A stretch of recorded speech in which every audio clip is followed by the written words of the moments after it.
मन ही अगर बीमार हुआ तो शरीर की स्वस्थता की बात आप करेंगे, ये बेईमानी होगी। कि लाइफ इतना ज़्यादा तुलना हो गया है, दूसरे से बढ़ने की होड़ हो गई है और मेहनत कम कर रहे हैं। उसकी बात को नहीं सुनती हैं, जो भी बताना चाहता है आप उसको इग्नोर करती हैं या डांट देती हैं, तो अगली बार से तो बच्चा आपसे बताने से रहा। मोबाइल को एक बहुत बड़ा बाधा कह सकते हैं, और कैरियर के लिए भी, बच्चों की पढ़ाई के लिए भी, और हर चीज़ के लिए। मौसम बहुत सुंदर है, जगह बहुत सुंदर है, लेकिन आजकल क्या होता है, लोग इतने स्ट्रेस और एंग्जाइटी में रहते हैं ना कि ये चीज़ें उन्हें दिखाई नहीं देती हैं और वो कहाँ गुम हो जाते हैं, अपनी आसपास की चीज़ों में, अपनी ज़िंदगी की उलझनों में। 24 घंटे का टेंशन, 24 घंटे का स्ट्रेस, नतीजा मेंटल प्रॉब्लम्स। मतलब हर तरह का स्ट्रेस, एंग्जाइटी से लेते हुए वो डिप्रेशन तक चला जाता है। नमस्कार, मैं हूं श्वेता सुरभि आपके साथ इम्पैक्ट लाइव पर। और जब मैं एंग्जाइटी, डिप्रेशन और मेंटल हेल्थ की बात कर रही हूं तो मेंटल हेल्थ का नाम याद आती सबसे पहले लगता है किसी ऐसे इंसान के पास चले जो सिर्फ डॉक्टर ना हो, सिर्फ मेडिकल की बातें ना करे, वो आपकी समस्या को समझे, सुने और सुलझा दे। ऐसी ही एक महान हस्ती हमारे साथ हैं बहुत प्रसिद्ध डॉक्टर बिंदा सिंह। बहुत बहुत स्वागत है आपका हमारे कार्यक्रम। धन्यवाद श्वेता जी। सबसे बड़ी बात है कि आप डॉक्टर हैं, साइकोलॉजिस्ट है, क्लिनिकल साइकोलॉजिस्ट, तो मुझे लगता है कि आप लोगों को देख के ही सबसे पहले जज कर लेती हूँ, उनको समझ जाती। बिल्कुल, ऑब्जर्वेशन से तो पता चल ही जाता है कि उसके मन में क्या चल रहा है।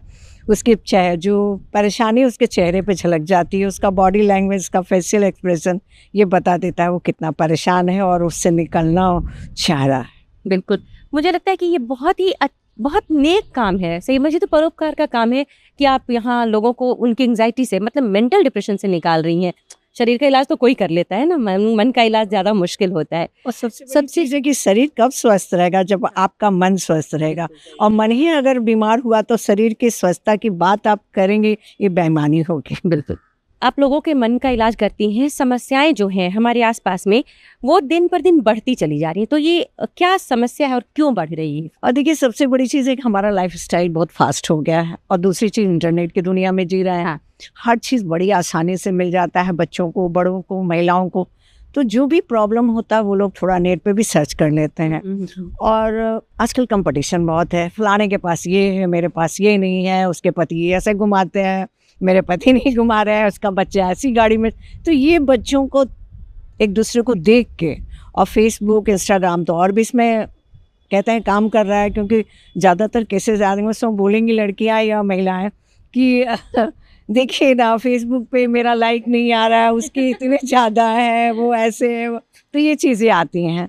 तो कहीं ना कहीं मिला के कि लाइफ इतना ज़्यादा तुलना हो गया है, दूसरे से बढ़ने की होड़ हो गई है, और मेहनत कम कर रहे हैं, और सफलता शॉर्टकट, सबको शॉर्टकट में बहुत ज़्यादा बहुत मुश्किल है। और आप भी समझ सकती हैं कि कभी भी सफलता आसानी से नहीं मिलता है, उसके लंबा और लंबी दूरी तय करनी होती है। लेकिन लोगों को लगता है नहीं, बड़ा आसानी से, अब प्रधानमंत्री बन गए तो बड़ा आराम से घूमते घूमते बन गए। उनको पता ही नहीं बेचारी पूरी ज़िंदगी उन्होंने क्या करी, तब उस जगह पर पहुँचे हैं। तो ये चीज़ें अभी बहुत कम है लोगों में जानकारी कि हाँ, मेंटल हेल्थ को हम कैसे ठीक रखें और कैसे अपने आप स्वस्थ रखें। एक सबसे बड़ी समस्या जो हमारे बीच आजकल है मैम, वो ये है कि बच्चे बहुत ज़्यादा, बच्चों में ये समस्या कहीं ज़्यादा लग रही है बड़ों की अपेक्षा। तो आपको क्या लगता है ये क्यों हो रहा है? जो डिप्रेशन और एंग्जाइटी है वो है, या पेरेंट्स और बच्चों के बीच में एक जो गैप आ रहा है वो क्यों?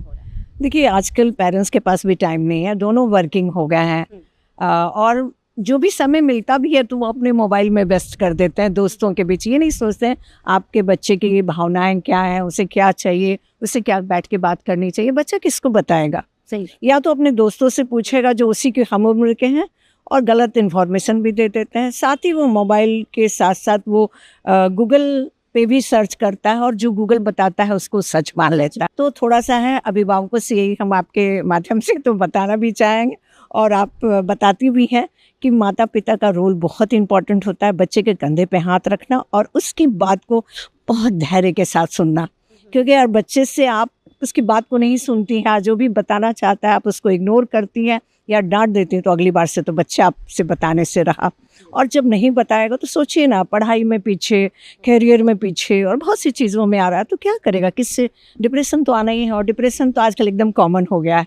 और मुझे लगता है कि एक बहुत बड़ा वजह मोबाइल भी है। क्या कहेंगे आप? बहुत बड़ा नहीं, बहुत बड़ा मोबाइल वजह है, क्योंकि आज हम सब सिमट गए हैं एक मोबाइल में।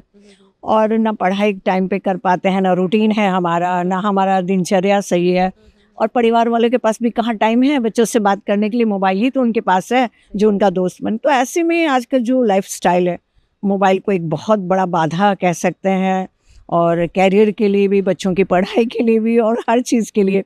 क्योंकि जहाँ पढ़ने का टाइम हो और रात भर अगर मोबाइल देख रहे हैं, आंखें ख़राब हो रही हैं, दिमाग पे असर हो रहा है, मेमोरी पावर आपका ख़त्म होता चला जा रहा है। लेकिन बच्चे समझते कहाँ, उनको लगता है कि वो एक अच्छी दुनिया में जी रहे हैं, काल्पनिक दुनिया।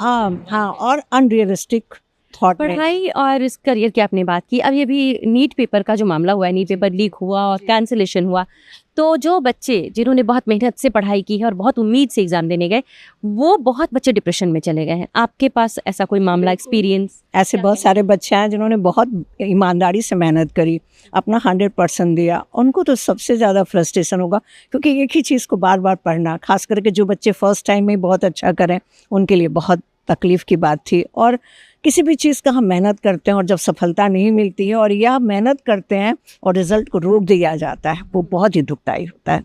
तो ऐसे बच्चों को बहुत परेशानी हुई। ऐसे कुछ बच्चे भी आए। एक लड़की है जो बहुत मेहनत की थी और बहुत स्ट्रगल से की थी। उसका कहना है कि मैडम अब क्या, अब तो ख़त्म ही हो गया जीवन। तो ये बहुत तकलीफ़ वाली बात है कि एक बच्चों के करियर के साथ एक सामाजिक मुद्दा कह सकते हैं जो बर्बाद कर रहा है। और आने वाला फ्यूचर क्या होगा, हमेशा सशंकित होगा, लोगों से डरा हुआ होगा, और फ्यूचर को लेके भी ये सोचेगा कि शायद हमेशा धोखा ही मिलेगा। और बच्चे जो कॉन्फिडेंस लेवल है वो ख़त्म हो जाएगी, और उनके अंदर में इनसिक्योर फीलिंग आएगी, इसमें कोई शक नहीं। तो बिंदा मैम, आपने बहुत इंपॉर्टेंट बातें बताई, और मुझे लगता है कि मतलब लोगों को इस पर सोचना चाहिए। हम लोग सुनते हैं और भूल जाते हैं। ये सुनने के बाद लोगों को इस पर काम करना चाहिए, समझना चाहिए कि क्या सही है और क्या गलत है।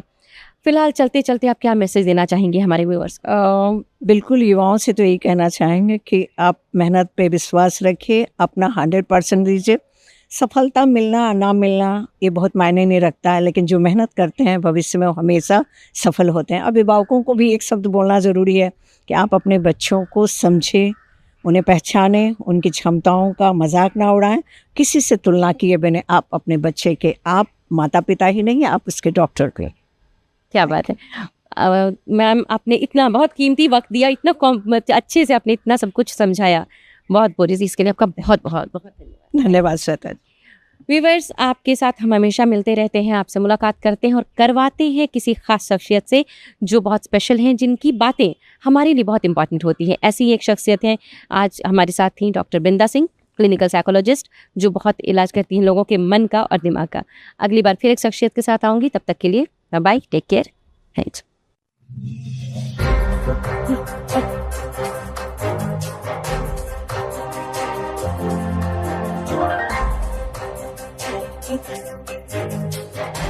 Right.